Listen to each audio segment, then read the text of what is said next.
Hello and नमस्ते, my name is चेतना सुगंधी।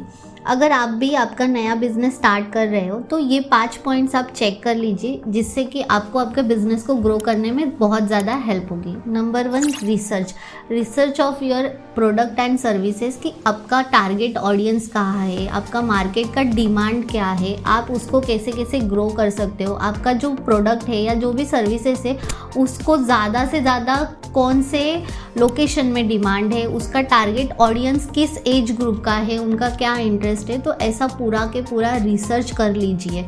Second, name, आपके बिजनेस का जो नाम हो वो आपके बिजनेस को रिप्रेजेंट करे एंड वो नाम ऐसा होना चाहिए कि जिसको आप आगे जाके ब्रांड बना सकते हो। फॉर एग्जांपल जैसे कि मेरे बिजनेसेस का नाम है टैक्स ज्ञानी, जहाँ पे हम लोग ऑल टाइप्स ऑफ कंप्लायंसेस के सर्विसेज करते हैं, all types of financial services हम देते हैं।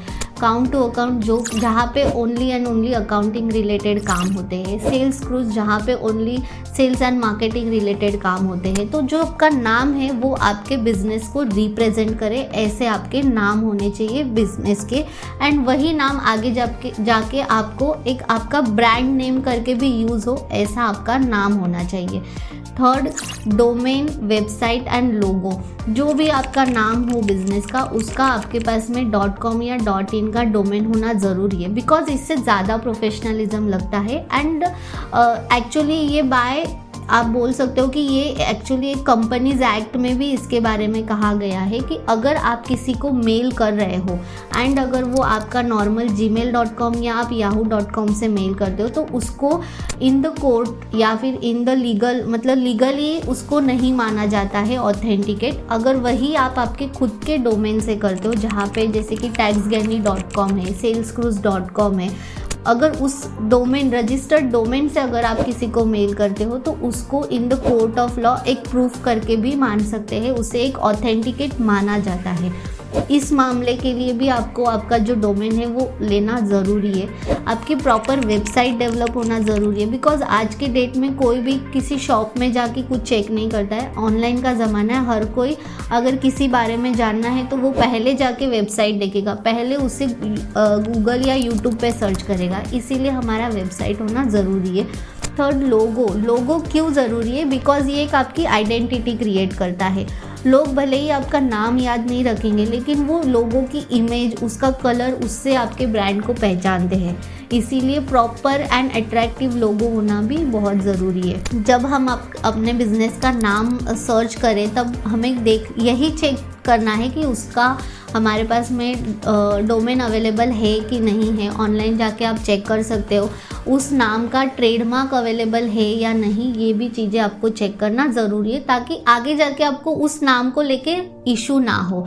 अगर आपको ट्रेडमार्क के रिलेटेड इन्फॉर्मेशन चाहिए तो ऑलरेडी हमने ट्रेडमार्क के रिलेटेड वीडियो डाली है, जिसका लिंक हम आपको डिस्क्रिप्शन में दे देंगे। उसी के साथ साथ बिजनेस नाम आपको कैसे रखना चाहिए उसका भी हमने वीडियो ऑलरेडी हमारे चैनल पे डाला है, उसकी भी लिंक हम आपको दे देंगे, ताकि आप ये दोनों चीज़ इसमें सर्च कर सकते हो एंड उसके बारे में डिटेल्स देख सकते हो, इन्फॉर्मेशन।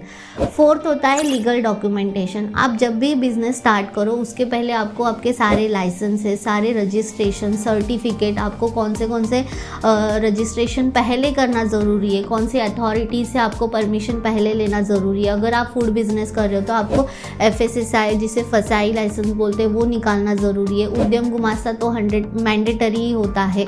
PT आप कोई भी स्टेट में करो मैंडेटरी होता है। GST एप्लीकेबल है तो आपको GST निकालना है। अगर आप ट्रेडमार्क करना चाहते हो तो आपको ट्रेडमार्क करना है, एंड देन बाकी के सारे डॉक्यूमेंटेशन।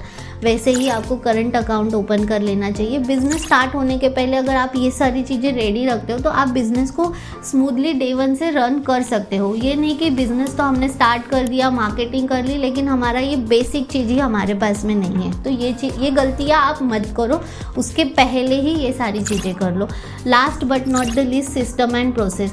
डे 1 से आपका बिजनेस स्टार्ट होने के पहले से ही आपके दिमाग में एंड आपके पास में आपके बिजनेस के each and every department, each and every work का एक SOP होना ज़रूरी है कि हर एक डिपार्टमेंट में हर एक काम मेरा किस प्रोसेस से होगा। प्रोडक्शन का प्रोसेस क्या होगा, सप्लाई का प्रोसेस क्या होगा, अकाउंट्स में क्या प्रोसेस होंगे, उसमें क्या पॉलिसीज़ होगी, टैक्सेशन का क्या कंप्लायंसेस मुझे करना ज़रूरी है, उसके लिए मेरा क्या सिस्टम होगा, क्या प्रोसेस होगा, HR रिलेटेड जो सबसे इम्पॉर्टेंट है कि हम हायरिंग का प्रोसेस कैसे करेंगे, JD कब देंगे, अपॉइंटमेंट कैसे होगा, ऑफर लेटर क्या होता है, ये सारी चीज़ें आपकी बिजनेस के स्टार्ट करने के पहले ही अगर आपके पास रेडी है तो आप बिजनेस स्टार्ट करने के बाद आपको दिक्कत नहीं आएगी। देन आप सिर्फ और सिर्फ एक्सपांशन एंड ग्रोथ पे ध्यान दे सकते हो।